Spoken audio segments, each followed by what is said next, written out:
बाबा कभी शरीर को देखकर हमें पढ़ाता नहीं है। आत्म अभिमानी बनने के लिए निराकारी बाप आत्मा को देखकर हमें समझाने और सावधानी देता है।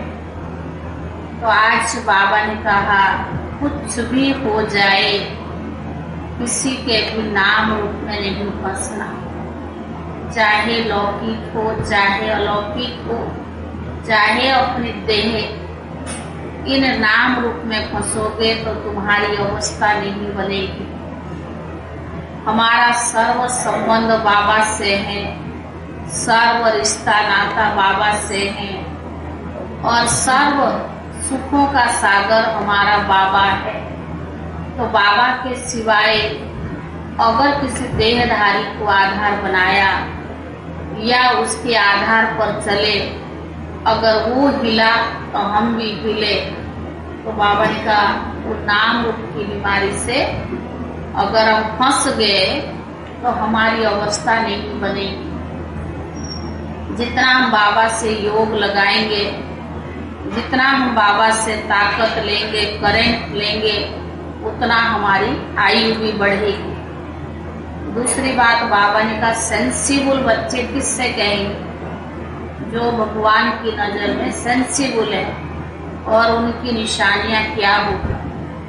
तो बाबा ने कहा जो सेंसिबल बच्चे हैं वो क्लास में रेगुलर और पंक्चुअल भी होंगे, लेकिन क्लास में यानी मुरली के समय कभी उबासी नहीं लेंगे, गुटखा नहीं लेंगे, उनको पढ़ाई पर पूरा ध्यान होगा।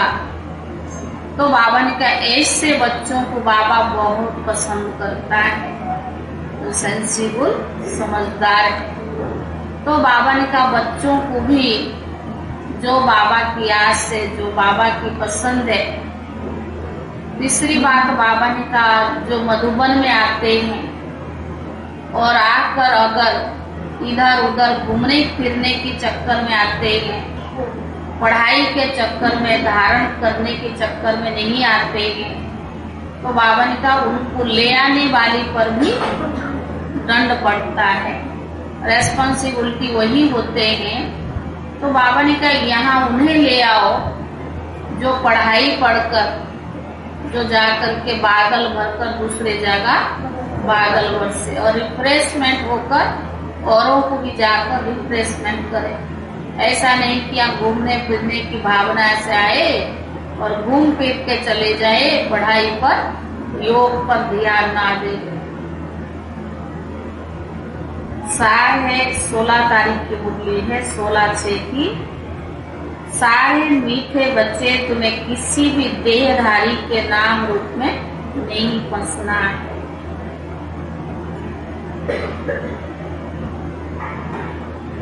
तुम अशरीर बन बाप को याद करो तो आयु बढ़ेगी, निरोगी बनते जाएगी, आयु भी बढ़ेगी और निरोगी बनते जाएगी। मीठे बच्चे तुम्हें किसी भी देहधारी के नाम रूप में नहीं फंसना है। तुम अशरीर बन बाप को याद करो तो आयु बढ़ेगी, निरोगी बनते जाएगी। प्रश्न है सेंसिबल बच्चों की मुख्य निशानियां क्या हो? सेंसिबल बच्चों की मुख्य निशानियां क्या हो?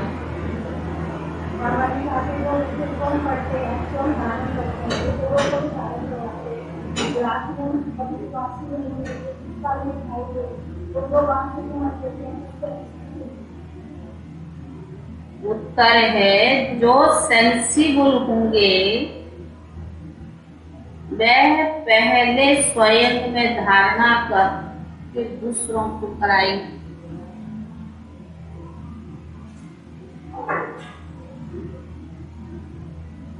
बादल भरकर जाए वर्षा करेगी,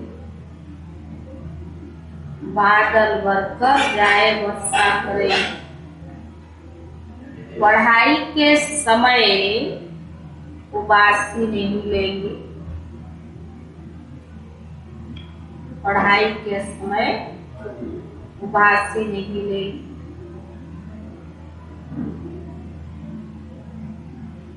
भाई ऊपर चले जाओ, ऊपर जाओ।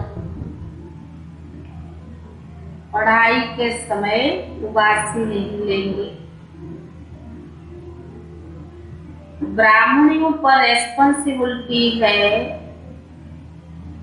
यहाँ उन्हें ही लेकर आना है। जो रिफ्रेश होकर जाए फिर वर्षा करे, जो रिफ्रेश होकर जाए और वर्षा करे।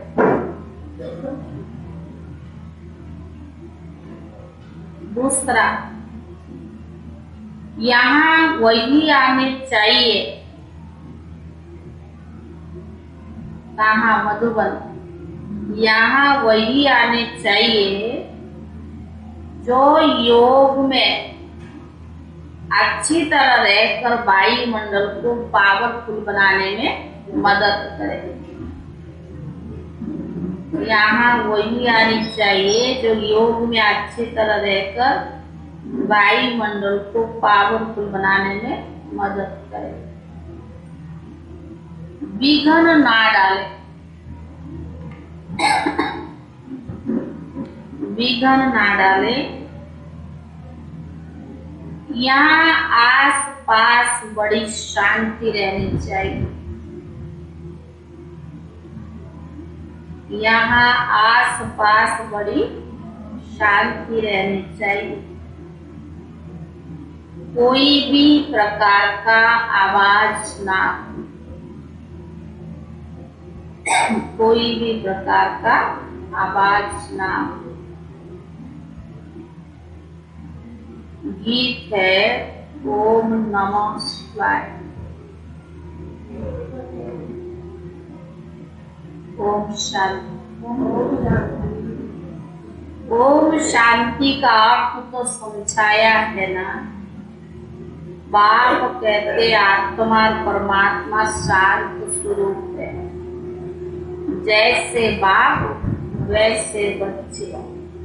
तो बाप बच्चों को समझाते तुम शांत स्वरूप तो है ही। बाबा ने कहा यह रावण राज्य है ना, अब इस समय सिर्फ तुम अपने बाप को याद करो। मैं इसमें विराजमान हूँ, तुमको जो मत देता हूँ उस पर चलो। बाबा कोई भी नाम रूप में नहीं फंसाते। यह तो नाम रूप है बाहर का, इस रूप में तुमको फंसना भी नहीं है। दुनिया नाम रूप में सारी फंसाती है। बाबा कहते इन सबके नाम रूप है, इनको याद नहीं करो। अपने बाप को याद करो तो तुम्हारी आयु भी बढ़ेगी, निरोगी भी बनेंगे। लक्ष्मी नारायण तुम्हारे जैसे ही तो थे, सिर्फ सजे सजाए हैं। ऐसे नहीं कोई छत जितने लंबे चौड़े। मनुष्य तो मनुष्य ही है। बाप कहते बच्चे कोई भी देहधारी को याद नहीं करना, देह को भी भूलना पड़ेगा। अपने को आत्मा समझो, यह शरीर तो छोड़ना ही है। दूसरी बात, गफलत नहीं करते। विकर्मों का बोझ सिर पर बहुत है, बहुत भारी बोझा है। सिवाय एक बाप की याद के कम नहीं हो सकता। तो सिर पर विकर्मों का बोझ है तो कैसे कम होगा? बाप की याद। बाबा ने समझाया है जो सबसे ऊंच पावन बनते वही पे सबसे पतित भी बनते। इसमें वंडर नहीं था। ब्रह्मा बाबा सबसे ऊंच बनते, अभी पुरुषार्थ करके पावन बनते, लेकिन वही नीचे उतरते।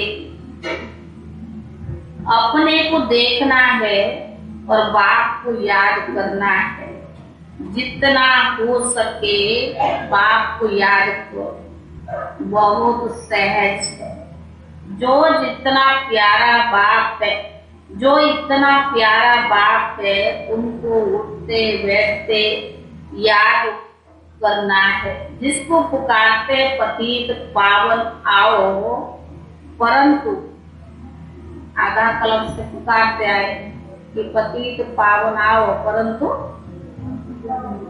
परंतु हड्डी लव नहीं रहता है। लव फिर भी अपने पति बच्चों में ज्यादा रहता है। सिर्फ कहते हैं कि पतित पावन आओ, बाप कहते बच्चे मैं कलप कलप कलप के संगम योगे आता हूँ। गाया भी हुआ है कि रुद्र ज्ञान यज्ञ है।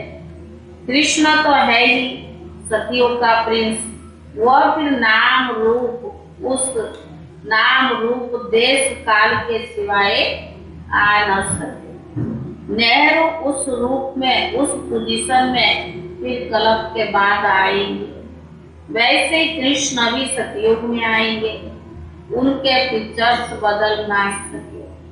इस यज्ञ का नाम है कि रुद्र ज्ञान यज्ञ, राजस्व अश्वमेध यज्ञ। राजाई के लिए बलि चढ़ना है,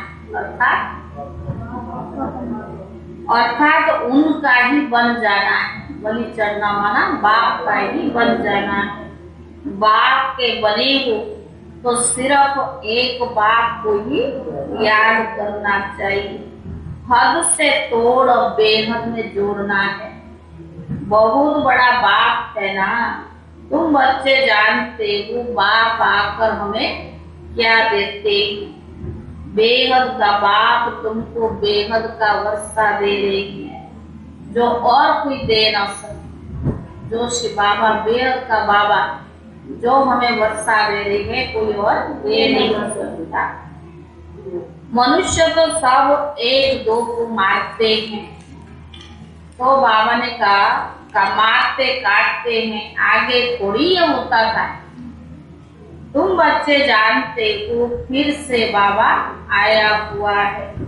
कहते हैं कलप कलप के संगम युगे, जब नई दुनिया की स्थापना करनी है तब तो मैं आता हूँ ना। मांगते भी है नई दुनिया, नया राज्य चाहिए, ये भी मांगते भगवान से, नई दुनिया नया राज्य चाहिए। वहाँ सुख संपत्ति सब कुछ है, झगड़ा करने वाला कोई होता नहीं। शास्त्र में सतयुग त्रेता को भी नर्क बना दिया है। क्यों? कंस राम के साथ राम उसको भी नर्क बना दिया है। यह भूल है ना, असत्य सुनाते हैं और बाप सत्य सुनाते हैं।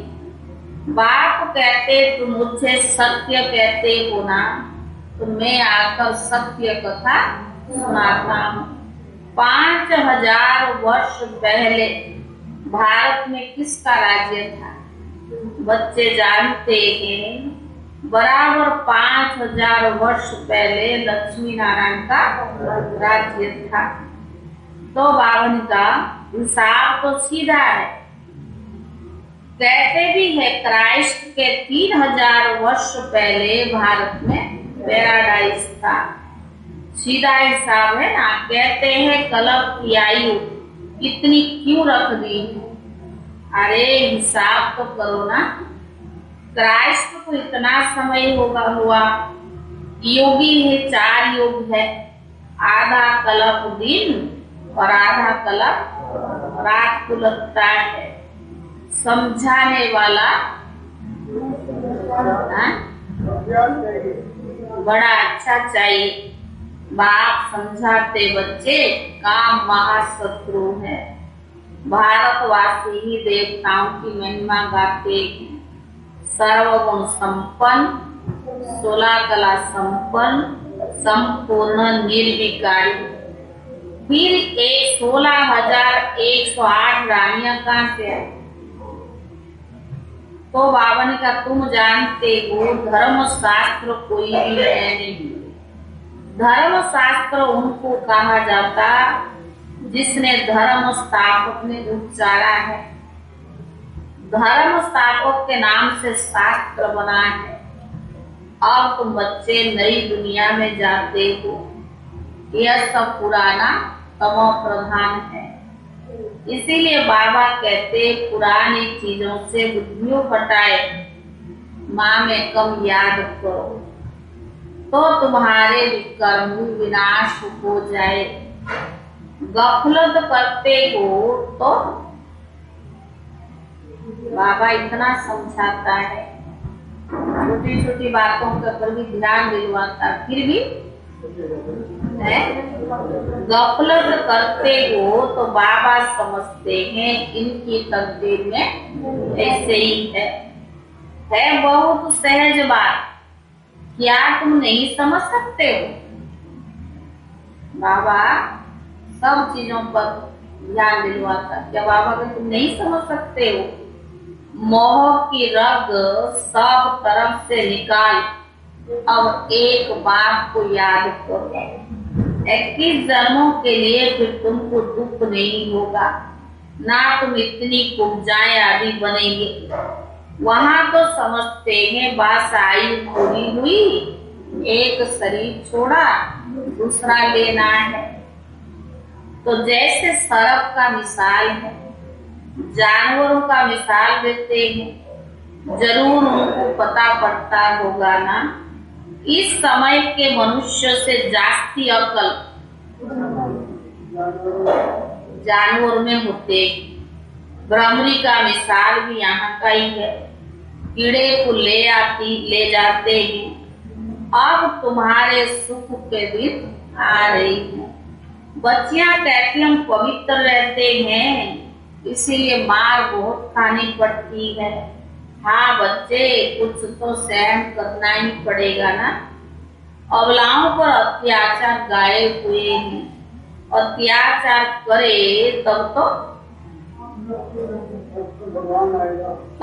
पाप का घड़ा भरे। तो रुद्र ज्ञान यज्ञ में विघ्न बहुत पड़ेंगे, अबलाओं पर अत्याचार भी होंगे। यह शास्त्रों में भी गायन है। बच्चियां कहती है बाबा आज से 5000 वर्ष पहले आप हमसे मिले थे, स्वर्ग का वर्षा भी लिया था, महारानी भी बने थे। बाबा कहते बच्चे हाँ, बाबा कहते हाँ बच्ची, इतना तो पुरुषार्थ करना होगा। याद शिव बाबा को करना है, इनको नहीं करना। तो ब्रह्मा बाबा याद किसको करना है? शिव बाबा को। यह गुरु नहीं है, इनके कान भी सुनते हैं। वह तुम्हारा बाप सतगुरु, वो तुम्हारा बाप टीचर सतगुरु है। सुधीर भाई, मल्होत्रा भाई को बिठा, यहाँ से कुर्सी ले लो जाके। इन द्वारा सीखकर औरों को भी सिखलाते हैं। सभी का बाप एक ही है। हमको भी इधर हमको भी सिखलाने वाला वह है, इसलिए बेहद का बाप को याद करना है। विष्णु को व ब्रह्मा को थोड़ी पतियों का पति कहेंगे, शिव बाबा को पतियों का पति कहेंगे, ब्रह्मा विष्णु शंकर को पतियों का पति नहीं कहेंगे। शिव बाबा को ही पतियों का पति कहा जाता है। वह क्यों नहीं है उनको पकड़े। तुम सब पहले मूल वतन अपने पियर घर जाएंगे, फिर ससुर घर में आना है। पहले शिव बाबा के पास तो सलामी भरनी ही है, फिर आएंगे सतयुग में। कितना सहज और 22 पैसे की बात है। बाबा सब तरफ से बच्चों को देखते, कहाँ कोई झुटका तो नहीं खाते हैं। झुटका खाया तो मुरली सुनते, उबासी भी मारते, झुटका भी खाते। तो बाबा क्या कहे?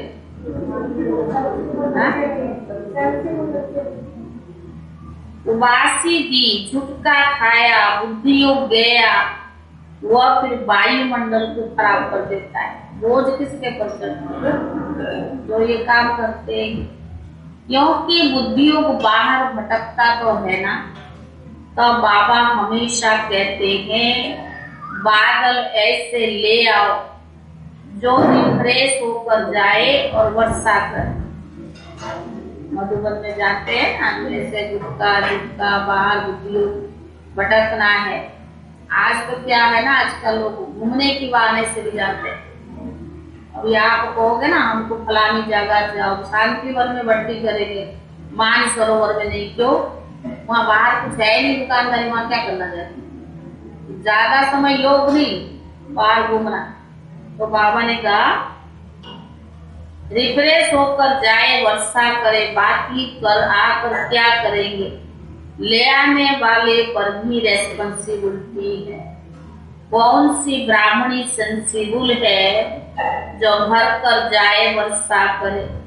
ऐसों को ही ले आना है, बाकी को लाने से फायदा ही क्या है? सुनकर धारणा कर फिर धारणा करानी है, मेहनत भी करनी। सुनकर धारण कर करानी है, मेहनत करनी है।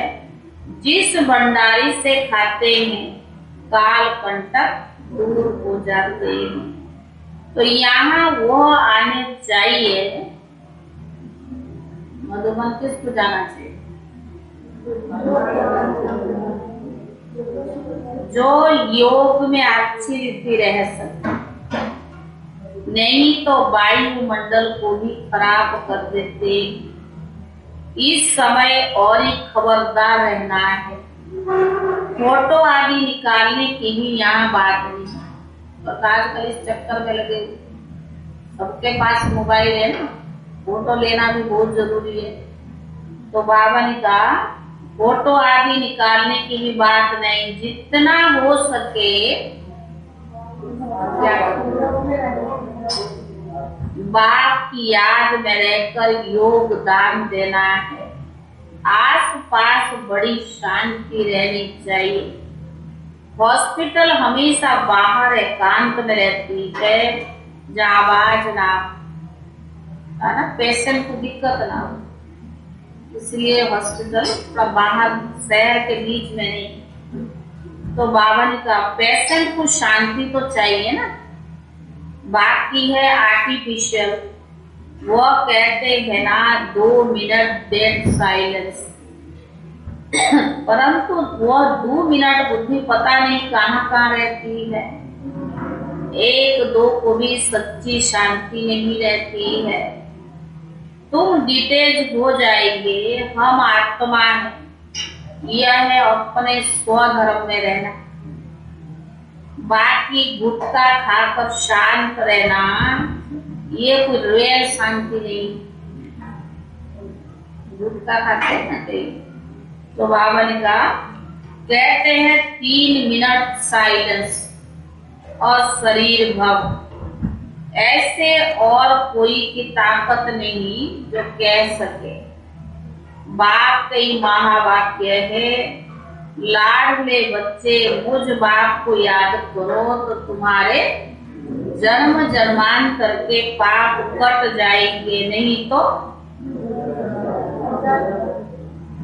बाबा ने कहा, बाबा का ही महावाक्य है, लाडले बच्चे मुझे याद करो तो तुम्हारे जन्म जन्मांतर के पाप कट जाएंगे, नहीं तो पद भ्रष्ट भी होंगे और सजाएं भी खानी पड़ेगी।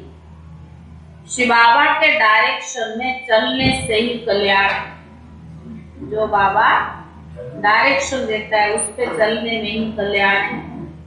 बाप को सदैव याद करना है, जितना हो सके मोस्ट स्वीट बाप को ही याद करना है।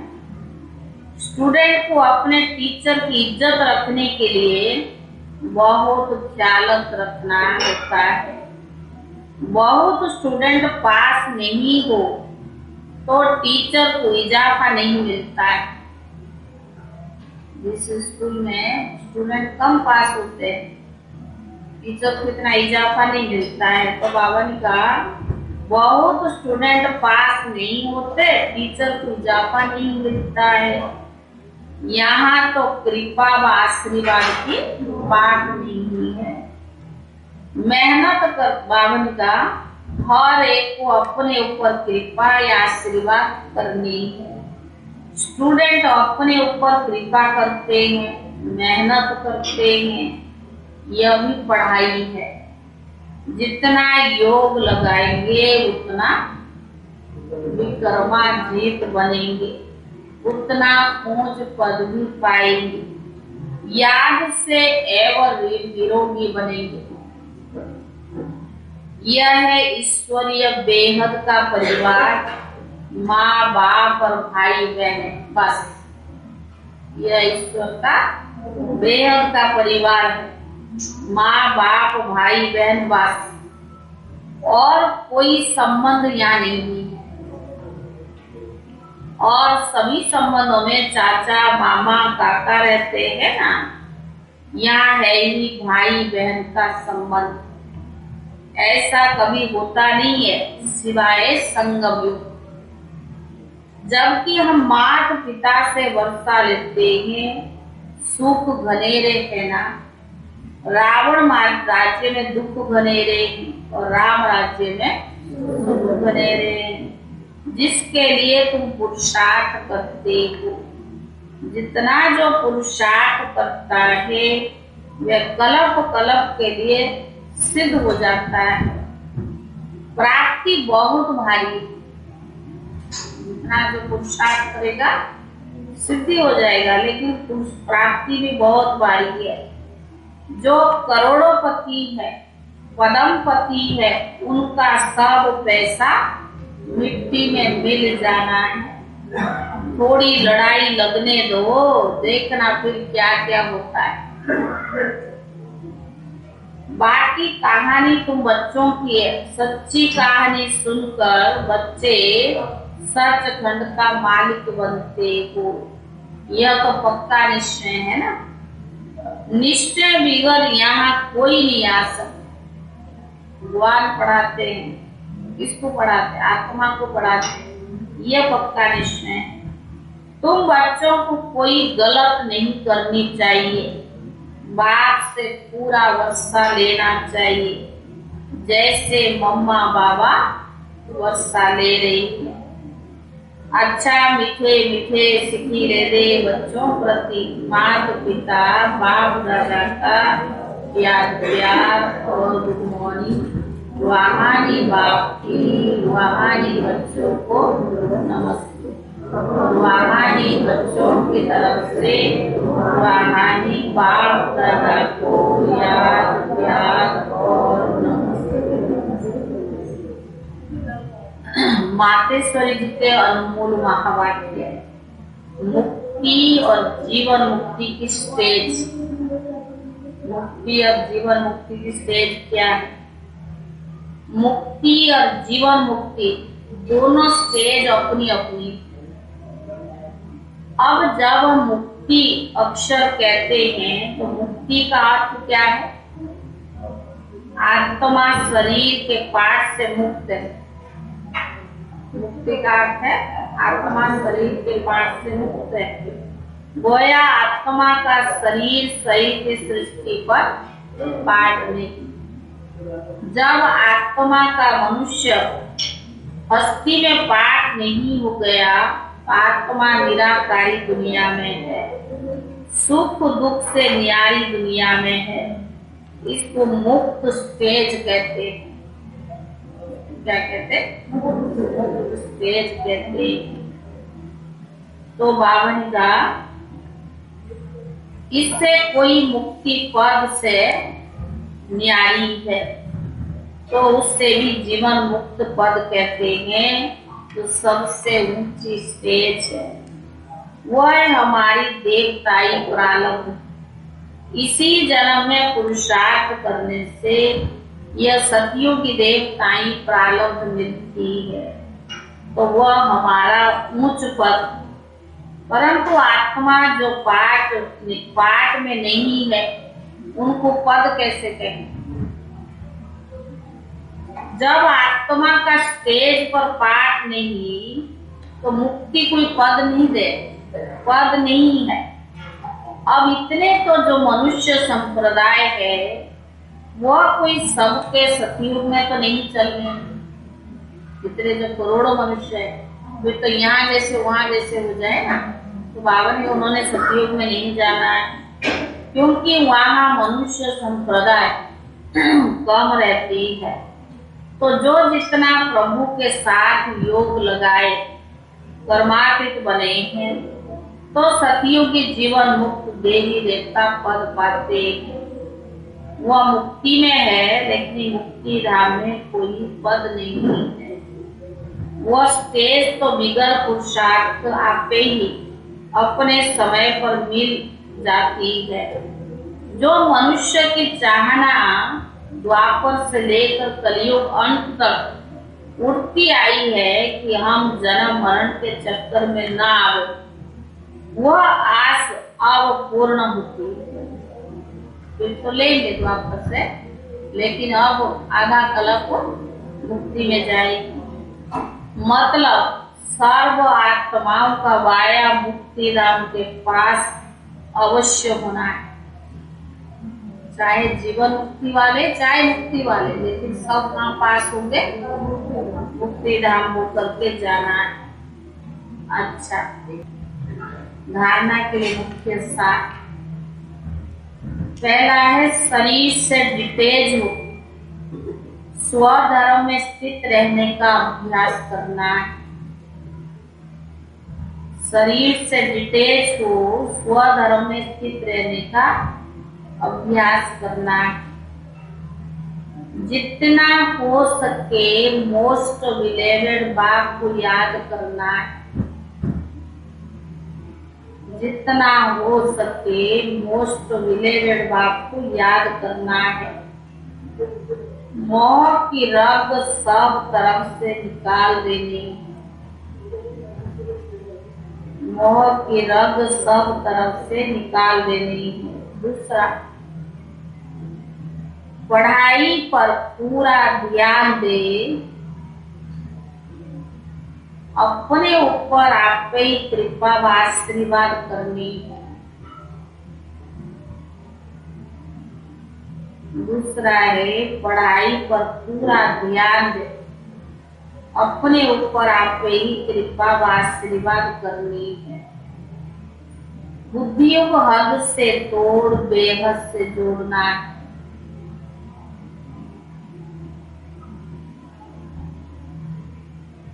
बाप का बनकर बाप पर पूरा पूरा बलि चढ़ना है। बाप का बनकर बाप पर पूरा पूरा बलि चढ़ना है। वरदान,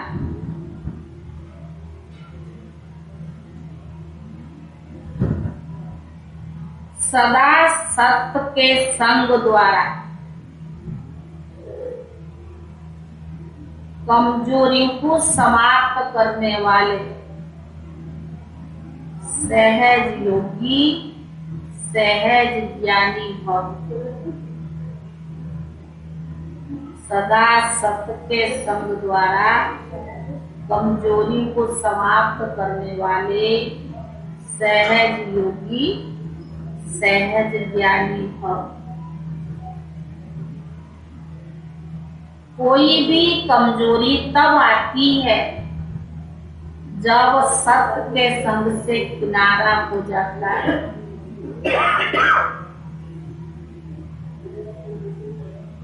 जब सत्य के संग से किनारा हो जाता है और दूसरा संग लग जाता है।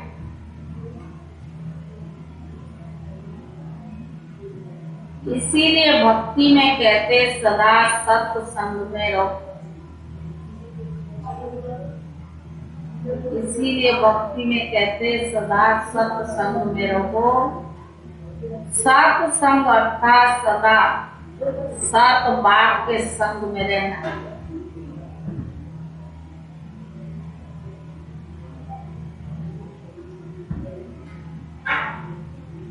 सत्संग अर्थात सदा बाप के संग में रहना। आप सबके लिए सत बाप का संग अति सहज। आप सबके लिए सत बाप का संग अति सहज है, क्योंकि समीप का संबंध है।